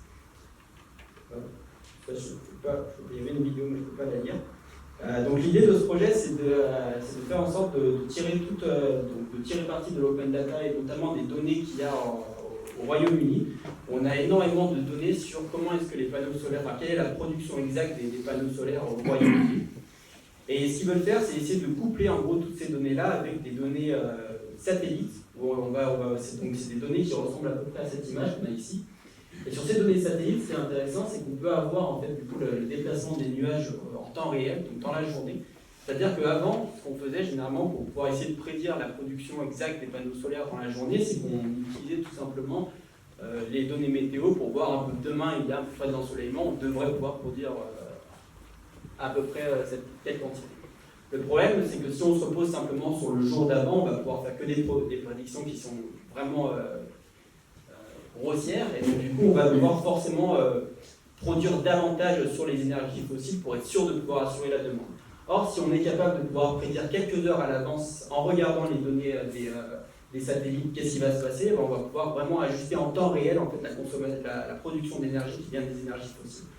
Et donc l'idée de ce projet-là, c'est de justement de mobiliser toute la communauté en open source pour qu'ils travaillent sur des méthodes de computer vision capables d'analyser justement les nuages qu'il y a ici, et ainsi également prédire les zones du coup, qui vont être ombragées, et faire en sorte de prédire selon la position des panneaux solaires qui ont été mappés déjà au préalable, de faire en sorte de prédire avec beaucoup plus de précision ce qui va se passer. Donc c'est beaucoup dans la continuité de ce que vous avez déjà fait aussi de votre côté. Et donc ce projet il est porté par Jack Kelly, qui du coup est en train de construire ce laboratoire open source, et du coup il a travaillé à DeepMind avant, et du coup si y en a que ça intéresse dans la salle, vous pouvez aller voir Jack Kelly, son blog. Il parle énormément de ce projet et comment est-ce que tout le monde peut contribuer. Et ce projet qui va être réalisé au Royaume-Uni, c'est vraiment tout simplement le début de plein de projets qui vont être faits de manière open source où tout le monde peut contribuer. Et Jack Kelly, par exemple, un autre exemple où il avait contribué à développer l'intelligence artificielle dans le cadre du réchauffement climatique, il avait contribué sur les parcs éoliens de Google à faire des prédictions. Du coup, là, c'était des prédictions au jour d'avant pour prédire exactement le vent qu'il allait avoir, pour essayer de faire des prédictions pour optimiser le rendement. Donc du coup, là, on voit que sur les smart grids, l'intelligence artificielle peut être appliquée sur deux fronts, qui sont la prédiction exacte de la demande et la prédiction exacte de la production. Et on va pouvoir également en fait, optimiser carrément en fait, les systèmes en eux-mêmes. Donc si par exemple on s'intéresse au parc éolien, on va être également capable de pouvoir l'optimiser. C'est-à-dire qu'un parc éolien, le problème en fait, qu'on a souvent lorsqu'on va disposer les éoliennes sur un parc éolien, ce qui va souvent se passer, c'est qu'on va être soumis à ce qu'on appelle l'effet de sillage. L'effet de sillage, c'est quand le vent en fait, il va arriver sur le parc éolien de front. Ce qui va se passer, c'est qu'il va y avoir des turbulences qui vont apparaître derrière les éoliennes. Et ces turbulences, elles vont avoir deux impacts. Le premier impact, c'est que certaines éoliennes vont être endommagées à cause des turbulations sur le long terme. Et le deuxième impact, c'est que finalement, les éoliennes qui sont derrière les éoliennes qui sont front au vent, elles vont produire du coup beaucoup moins. Et donc toute la question en fait qu'on doit résoudre par rapport à ça, c'est par exemple trouver la meilleure position des éoliennes pour pouvoir optimiser le rendement d'un parc éolien. Et donc ça, il y a des études récentes qui commencent justement à attaquer ce problème en utilisant de l'IA. Et en l'occurrence, sur ce problème, ils utilisent des algorithmes génétiques. Les algorithmes génétiques, leur but, c'est de proposer, donc c'est tiré en fait, c'est inspiré de la biologie, c'est d'essayer de tirer parti en fait de comment en fait l'évolution darwinienne s'est passée, c'est-à-dire qu'on a des générations d'individus, on a des gènes pour chaque individu, et à chaque génération, il y a de nouveaux gènes qui sont apparus, et à force par génération en génération, les meilleurs individus sont restés. Et donc dans les algorithmes génétiques, on peut finalement caractériser une éolienne de la même manière, c'est-à-dire qu'on peut lui assigner des gènes, qui ici les gènes seraient la position à chaque fois d'une éolienne, le diamètre de son rotor par exemple par rapport aux autres, et également quelle est la distance qu'elle doit avoir par rapport au vent et par rapport au premier de la ligne. Et donc dans ce papier-là, en fait, ils décrivent exactement comment ils ont appliqué justement un algorithme génétique pour générer des positions automatiquement pour le parc éolien. Donc ce qu'on voit ici, là, c'est la position par défaut, on va dire, d'un parc éolien. Ici, c'est une position à peu près irrégulière, qu'on aurait un peu naïf, qu'on aurait fait pour essayer de diminuer l'effet de sillage. Et ici, c'est les positions qui ont été déterminées par l'algorithme génétique. Et finalement, les résultats de ça, ils sont assez convaincants. C'est-à-dire que là, la production du parc éolien en mégawatts, ici, sur la référence, on est à 37,4 et ici, on est à 72. Et donc, on voit en fait les performances qui sont du coup mieux grâce à l'algorithme génétique. Et donc sur ce genre de cas d'usage, l'intelligence artificielle, elle va aller donc plus loin en nous proposant vraiment des solutions pour optimiser carrément nos systèmes. Et je ne vais pas du coup parler d'autres, il y a énormément d'autres applications qui sont sur l'optimisation des batteries en elles-mêmes, ou aussi nous permettre de trouver des nouveaux matériaux pour des panneaux photovoltaïques thermiques, pour faire en sorte qu'ils soient capables de stocker davantage l'énergie. Donc il y a beaucoup d'applications comme ça pour stocker davantage et faire de meilleurs rendements. Et donc il y a un très bon papier que je vous invite réellement à lire, c'est le sujet de l'intelligence artificielle par rapport au climat vous intéresse, c'est Tackling Climate Change Machine Learning. C'est un papier qui date de cette année, et donc en gros qui passe en revue énormément de domaines où l'intelligence artificielle peut aider. Et vous avez des domaines vraiment très variés, vraiment très spécifiques, donc il y a des domaines que je n'ai pas forcément beaucoup compris quels étaient réellement les impacts, simplement parce que je n'ai pas les connaissances sur chacun des domaines. Mais ça va jusqu'à expliquer comment le machine learning peut nous aider sur la fusion nucléaire par exemple. Donc ouais, il est très complet, ça peut être intéressant de voir. Donc finalement, comme là on a vu un peu tous les effets positifs que l'intelligence artificielle pouvait vraiment avoir sur notre société, mais est-ce qu'il n'y a pas vraiment, en fait, finalement, est-ce que son utilisation en elle-même, rien que le fait de développer des modèles et de faire de la recherche et de lancer des modèles sur des serveurs, par exemple, on parlait des algorithmes génétiques juste avant pour l'optimisation des fermes solaires, est-ce qu'en fait, simplement de lancer tous ces algorithmes sur des serveurs, est-ce que ça n'impacterait pas plus en fait, les bénéfices qu'on a réellement à la fin? Et la question, elle est vraie, parce que récemment, on a eu dans les news un peu ce type qui est entraîner un seul modèle d'IA peut émettre autant de dioxyde de carbone que 5 voitures sur le cycle de vie. Donc ça a été démontré en fait dans un papier où ils ont mis en fait en parallèle du coup en plus ils sont basés sur des voitures qui étaient aux États-Unis et là-bas ils en coûtent beaucoup. Et ils sont basés du coup sur l'émission de carbone de ces 5 voitures et ils ont comparé ça en fait et ils ont montré que ça émettait autant de dioxyde de carbone que entraîner certains modèles de machine learning et notamment les derniers modèles. Et ce qui est encore en fait plus fou, c'est que quand on regarde en fait le papier, c'est qu'il ne précise pas en fait l'ensemble tous les entraînements qui ont été faits avant d'obtenir le modèle final. C'est-à-dire qu'ils ont comparé en fait ces 5 voitures sur leur cycle de vie à l'entraînement d'un modèle, mais simplement pour obtenir un résultat final. Alors qu'on sait très bien en fait que du coup dans la recherche, ils ont dû lancer le modèle au moins une centaine de fois, 200 fois, pour finalement en fait, obtenir ce résultat final qu'ils ont publié. Et donc l'impact en fait, de l'intelligence artificielle aujourd'hui dans la recherche, il est réel.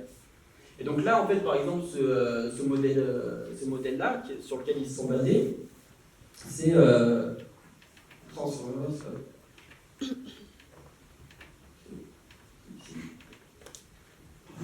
juste sur le lien, ça se trouve à la nouvelle onglet.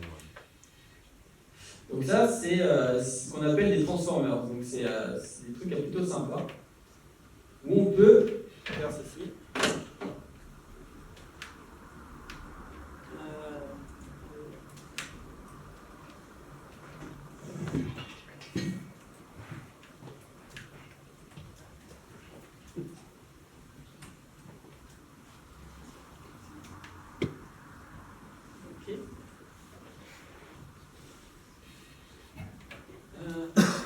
Ça marche pas.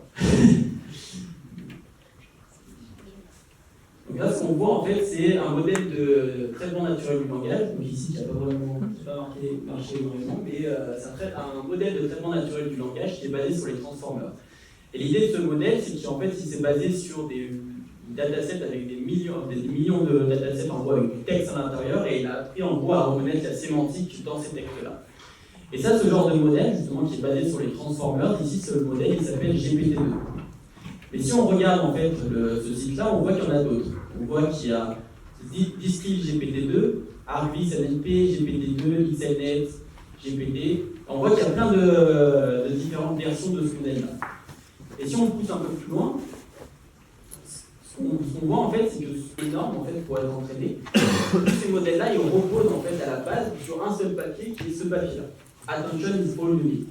Ce papier-là, j'ai déjà implémenté, j'ai fait tourner, il tourne sur un seul GPU. Alors que tous les autres modèles qu'on vient de voir, et par exemple le modèle qui a été comparé dans le papier pour comparer aux 5 voitures, tous ces modèles-là, ils ont tourné sur une dizaine, vingtaine de TPU en parallèle, sur des datasets énormes, pour pouvoir produire des résultats qui soient encore meilleurs. Pourtant, l'innovation, quand on regarde l'innovation vraiment d'intelligence artificielle qu'il y a eu, elle est ici. En fait, elle est en 2007, quand il y a eu ce papier-là. Et ça, c'est assez redondant en fait, dans beaucoup de domaines de l'IA. Par exemple, ici, on a des résultats d'OpenAI, par exemple, où ils présentent ce qu'ils ont réalisé sur Dota 2, où ils ont battu des humains à Dota 2. Ici, on a une simulation où ils ont fait émerger des comportements intelligents chez des agents. Et ici, on a un modèle robotique où ils ont développé par apprentissage par renforcement un robot capable de manipuler des objets. Et pareil, en fait, si on regarde la recherche en fait, sur ces trois domaines d'application-là, ça repose sur un seul papier. Proximal Policy Optimization. Ça tourne sur un CPU. On peut tester l'algorithme et le faire marcher sur un CPU. Et donc là, c'est là tout mon point. Mon point, il peut se résumer en fait à ce papier-là, Green AI. En fait, ce papier-là, il va présenter en fait deux aspects de l'IA. Il va présenter l'aspect qu'il appelle Red AI et l'aspect Green AI.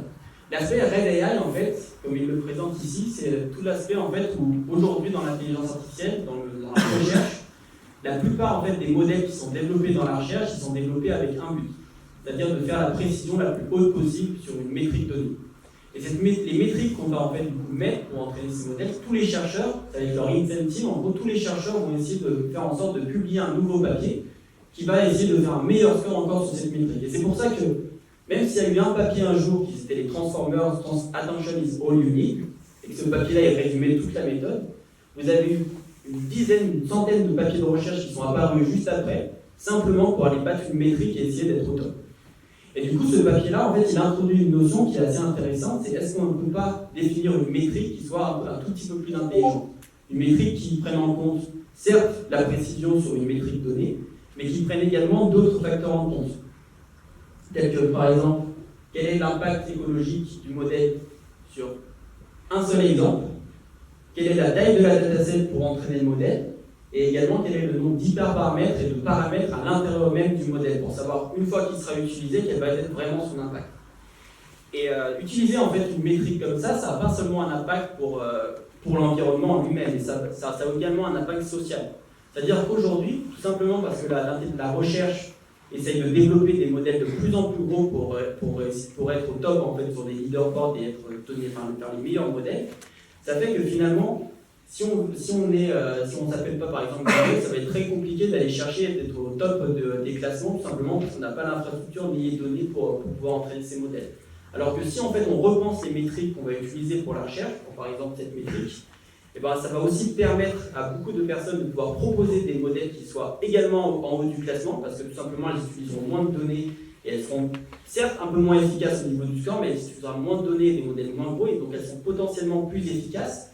Et pour être plus efficaces, elles utiliseront des méthodes peut-être innovantes. Et donc finalement, on va promouvoir la diversité des idées et avoir potentiellement en fait, des modèles, des méthodes bien plus innovantes en utilisant des métriques qui favorisent des modèles qui ont un impact énergétique moins gros. Et donc ça, c'est par exemple un des classements qu'on peut voir généralement dans le NLP pour des métriques. Et on voit qu'en fait, en haut, on a du Microsoft, du Facebook, on a encore du Microsoft, Stanford. Et on a justement tous ces gros-là, et donc ce qui serait bien, c'est justement en utilisant sur leurs métriques qu'on ait des classements intermédiaires, différents, qui proposent justement des métriques un peu alternatives. Et donc ce qui est intéressant aujourd'hui, c'est qu'on a des frameworks, des librairies telles que TensorFlow, qui ont déjà tout un écosystème pour charger les données, entraîner les modèles, et avoir des métriques sur les modèles. Et donc on voit en fait que ces librairies, elles ont déjà en fait tous les atouts, et que si en fait elles intègrent directement une métrique d'impact énergétique dans leur modèle, tous les chercheurs qui utilisent aujourd'hui TensorFlow, c'est-à-dire on va dire la moitié pour être précis, et ben la moitié des chercheurs auront accès à une métrique qu'ils pourront publier dans leur papier de recherche. Merci.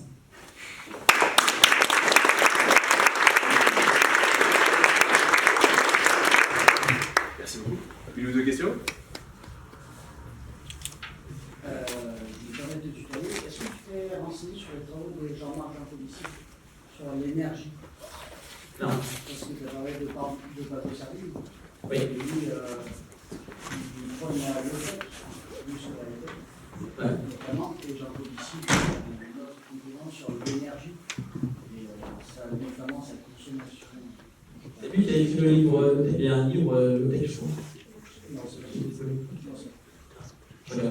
Mais très intéressant parce qu'il intervient notamment auprès du ministère, notamment pour leur expliquer qu'est-ce que c'est que l'énergie en soi et pourquoi on ne peut pas la stocker, on ne la produit pas et on ne la consomme pas, etc.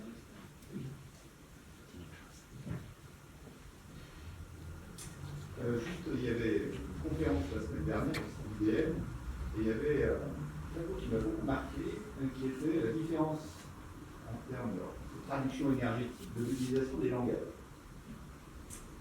Et globalement, il positionnait, il organisait par rapport à la consommation énergétique des langages, c'est-à-dire l'implémentation d'un algorithme dans tel ou tel langage, et combien il consomme. Et en fait, il y avait les coefficients, si je me rappelle bien, je crois que Python est à 75 en termes de consommation, et Java est à 5. Donc globalement, rien que l'utilisation du Python était 8 fois plus consommateur d'énergie, intrinsèquement, que les langages les plus basiques. Et le C était le numéro 1. Donc là aussi, je dirais, c'est l'algorithme, la qualité de l'algorithme, mais aussi le choix d'un langage, le choix d'un certain nombre de choses, est aussi hyper important par rapport à la définition de cette, je dirais, cet indicateur de qualité énergétique. Si je peux me permettre un mot par rapport à ça. Moi, je suis tout le temps assez mitigé par rapport à cet argument-là. Il y en a qui disent, par exemple, qu'il faut arrêter d'utiliser tel langage parce qu'il consomme trop d'énergie, qu'il faudrait s'en débarrasser en informatique parce qu'il consomme trop d'énergie. Ce qu'on ne prend pas en compte, c'est que le fait d'avoir des data centers, ça centralise quand même le besoin. Et à partir du moment où le besoin est centralisé, ben, on peut acter finalement sur l'optimisation énergétique. Quand on a des data centers comme ceux d'Apple par exemple, qui tournent presque tous à l'énergie, enfin qui sont tous autonomes en énergie, bah, c'est certainement plus efficace finalement qu'importe le modèle que de le faire de façon déployée en local. C'est vrai. C'est-à-dire c'est autonome en énergie. Ils sont à l'énergie propre, en tout cas, ce qu'ils disent. Certainement. Non, mais certainement. Je ne voulais pas rentrer dans un débat sur du Apple. C'était juste la notion de. C'est un peu le même sujet avec la blockchain et le proof of work de Bitcoin. Et le proof prospect qui consomme 1000 fois moins d'énergie pour produire la même chose. Je pense que c'est un petit peu le même rapport que monsieur parlait. Mais attention avec Python parce qu'il utilise beaucoup de librairies Python mathématiques. Il utilise C Python, il utilise le C en fait derrière. Voilà. Il faut faire très attention parce que Python s'intègre très bien avec le C qui est le langage le plus performant. Oui, il faudrait avoir la chaîne complète. Attention avant de dire la chaîne complète. Ça nous fera un super sujet de débat juste après. Autour de saucisson. On va prendre la dernière question. Oui, donc évidemment dans l'exposé, la deuxième partie était, à mon avis, plus importante que la première. La première montrait les progrès de l'IA, mais qui supposait une grande stabilité des données. Or, on est aujourd'hui dans un futur dans lequel on est dans la complexité. C'est-à-dire qu'on est certain qu'il n'y aura pas la stabilité. Donc tous les apprentissages qui sont faits sur le fait que, voilà, on retrouve ça et toutes choses égales par ailleurs, alors la consigne sera ceci ou cela, les modèles qu'on va apprendre vont être probablement à refaire, mais à refaire dans des délais extrêmement courts pour l'adaptation, ce qui les rend impossibles en réalité. Donc, c'est pour ça que j'aime bien le fait de refaire le lien avec la théorie de l'attention, tout ce qui est l'apprentissage de type plutôt développemental, lorsqu'on apprend, lorsqu'il y a besoin et que ça se présente, et en fonction des interactions qu'on peut avoir avec l'environnement, ce qui fait que l'environnement influe sur l'apprentissage, plutôt que de considérer des données passées extrêmement nombreuses qui devraient décrire un futur par définition imprédictible. Donc c'est assez... Et ça fait partie des choses qui disent à quel point il est difficile de simplement raisonner par efficacité énergétique à l'instruction près, quoi. Ou bien, je sais pas, à la donnée près. Parce que les calculs eux-mêmes, aujourd'hui, commencent à faire l'objet de travaux scientifiques. Il y a des publications qui viennent d'un congrès qui est sur comment on peut calculer à l'avance l'impact énergétique d'un algorithme en fonction de sa complexité, le maximum, minimum, du contexte dans lequel il peut se dérouler, avec les données, etc. Par contre, ce qui est moins aujourd'hui l'objet de programmes de recherche, c'est justement cette intelligence artificielle orientée vers le low-tech.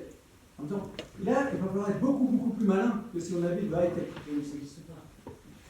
Et bien justement, alors justement, le low-tech, ça veut dire qu'effectivement, on ne va pas pouvoir faire une intelligence artificielle toute seule qui va régler un problème énorme. Ça n'existe pas, ça.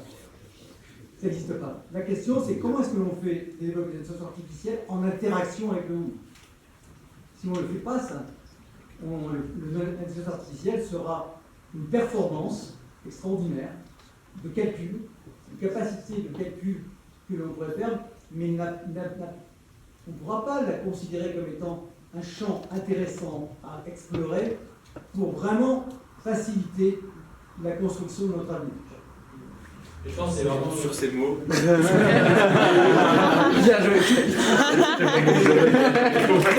Bravo.